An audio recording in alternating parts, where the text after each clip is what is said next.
Assalamualaikum warahmatullahi wabarakatuh. Bismillah, alhamdulillahi wa kafa. Wassalatu wassalamu ala sayyidina Muhammadinil Mustafa wa ala alihi wa ashabihi ahli sidqi wal wafa. Kepada santri-santri Pondok Pesantren As-Salafi Al-Fitrah, khususan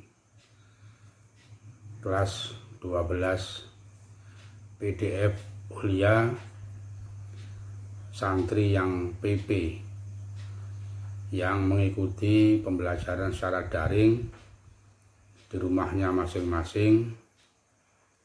Kali ini kita berjumpa lagi untuk meneruskan pembahasan ilmu falak dengan pokok bahasan Darajatus Syamsi. Sebelum kita lanjut, perlu kami sampaikan bahwa ilmu falak yang dipelajari di kelas 12 PDF Ulia ini ada 3 bagian. Bagian yang pertama tentang kalender Masehi dan Hijriah, dan ini sudah lewat, selesai kita laksanakan bulan kemarin. Kemudian bagian yang kedua adalah mengetahui waktu-waktu sholat syar'i, yakni sholat subuh, duhur, asar, maghrib, isya. Untuk bagian ini memerlukan tahapan-tahapan yang lebih banyak dibanding yang kemarin. Untuk itu kami mohon Anda sekalian bisa telaten, sabar untuk mengikuti tahapan-tahapan sampai selesai. Kemudian bagian yang ketiga adalah mencari arah kiblat, yang nanti mudah-mudahan ada waktu yang cukup akan kita sampaikan di belakang pembelajaran. Baiklah, untuk menyingkat waktu akan kita langsung masuk pada pokok bahasan, yaitu Darajatus Syamsi. Silakan dibuka bukunya masing-masing atau foto yang kami share di grup santri PP. Darajatus Syamsi adalah letak posisi matahari pada waktu, yaitu tanggal dan bulan tertentu di masing-masing buruj atau rasi bintang.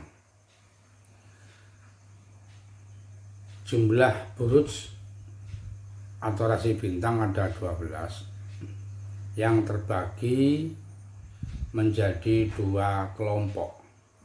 Ada kelompok utara, yaitu meliputi Hamel, Saur, Jauzak, Saraton, Asadun, Sumbula. Kemudian kelompok selatan, yaitu Mizan, Akrob, Qaus, Jadi, Dalwihud.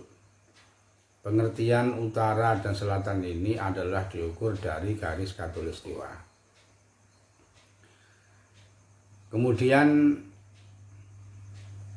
12 buruj ini tersebar di angkasa luar yang terletak secara teratur, di mana masing-masing jarak satu buruj dengan yang lain adalah 30 derajat. Kenapa demikian? Karena angkasa raya yang digambarkan sebagai bola langit itu tentunya berbentuk lingkaran. Nah, lingkaran itu mempunyai sudut 360 derajat. Kalau 12 buruj ini tersebar secara tertib, jaraknya sudah barang tentu 360 dibagi 12 ketemu 30 derajat. Oleh karena itu, di dalam penggambaran letak buruj nanti itu akan terlihat rapi dengan jarak satu dengan yang lain ada 30 derajat.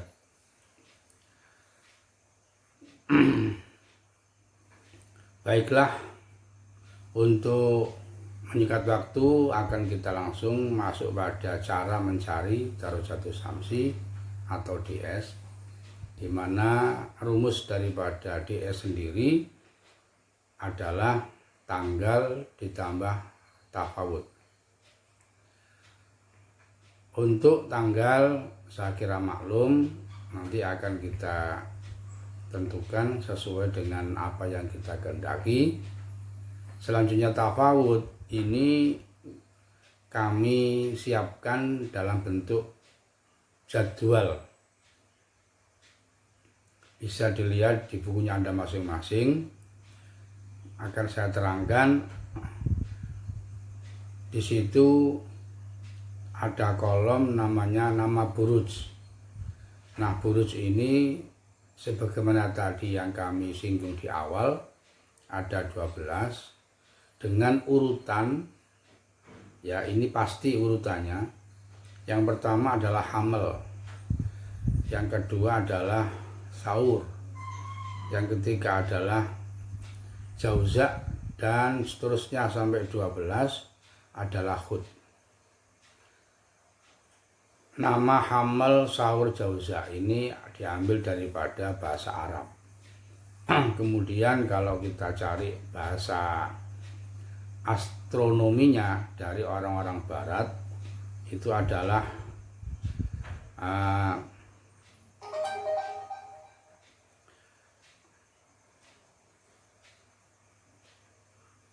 Aries, kemudian Taurus, kemudian Gemini, dan seterusnya sampai Hud 12 itu Pisces ya. Sedangkan menurut arti Indonesianya adalah yang pertama hamil itu domba, yang kedua saur itu sapi jantan, dan seterusnya sampai 12 Hud itu ikan. Nah, nama-nama seperti domba, sapi jantan ini tidak sekedar nama, tapi memang ada faktanya. Karena menurut ahli astronomi, ketika alam raya itu diteropong dengan alat yang khusus untuk melihat bintang-bintang di langit, ternyata ada gugus atau kumpulan bintang-bintang yang membentuk seperti domba. Makanya di situ diartikan domba. Ada lagi kumpulan bintang-bintang yang membentuk seperti gambar sapi jantan. Nah, oleh karena itu ini bukan sekedar nama, tapi memang disesuaikan dengan fakta yang ada di angkasa raya. Kemudian geser ke kanan tafawud. Ini sifatnya paten yang sudah ditentukan oleh ulama perbintangan, bahwa untuk hamil itu tafawudnya adalah 10, kemudian saur tafawudnya 9, dan seterusnya sampai Hud Desember itu adalah tafawudnya 8. Ini harus dihafalkan agar tidak keliru menggunakan tafawud di antara burut-burut yang sebanyak 12. Kemudian untuk bulan, geser ke kolom berikutnya bulan. Di situ yang pertama April, ya, kemudian Mei, Juni, dan seterusnya. Di sini perlu dipahami bahwa menghitung atau nomor urut daripada letak buruj itu dimulai daripada hamil. Nah, sedangkan bulan ini menurut pembagian ahli astronomi itu penghitungannya dimulai dari April. Ya, bukan Januari sebagaimana kita pahami awal tahun adalah Januari.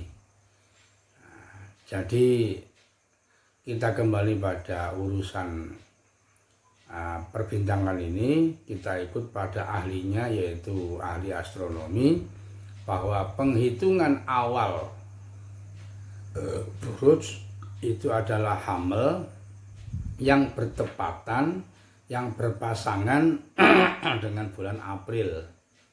Jadi untuk sahur berpasangan dengan Mei dan seterusnya.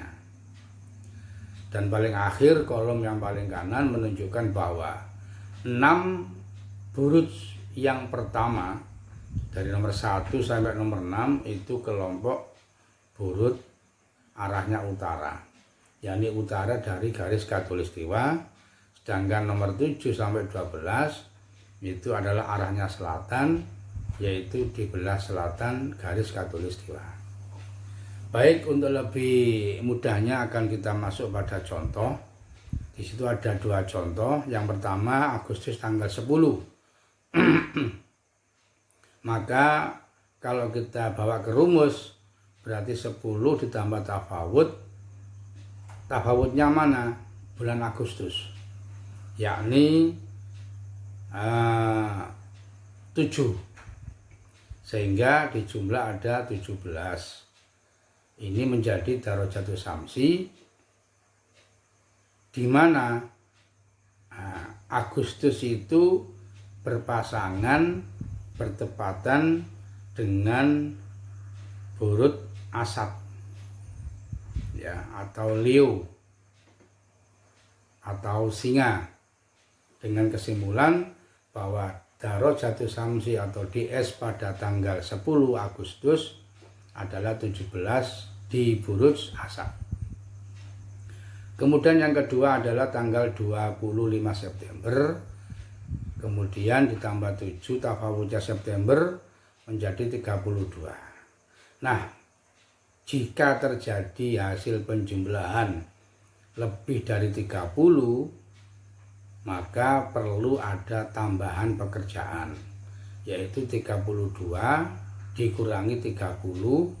Ini sudah ketetapan, sehingga hasilnya adalah 2. Nah, 2 ini adalah menjadi Darajatun Syamsi, tapi burujnya masuk pada buruj berikutnya.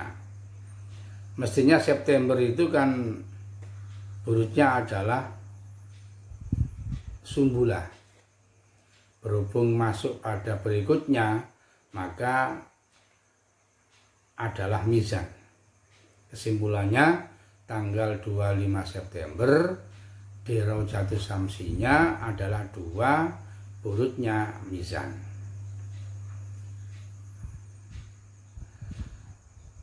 Untuk selanjutnya nanti akan kami beri tugas dengan bentuk pembagian secara merata agar kalian bisa untuk mengamalkan.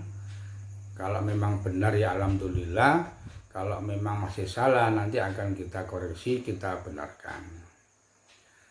Demikian apa yang bisa kami sampaikan terkait dengan materi pelajaran Darajatun Syamsi.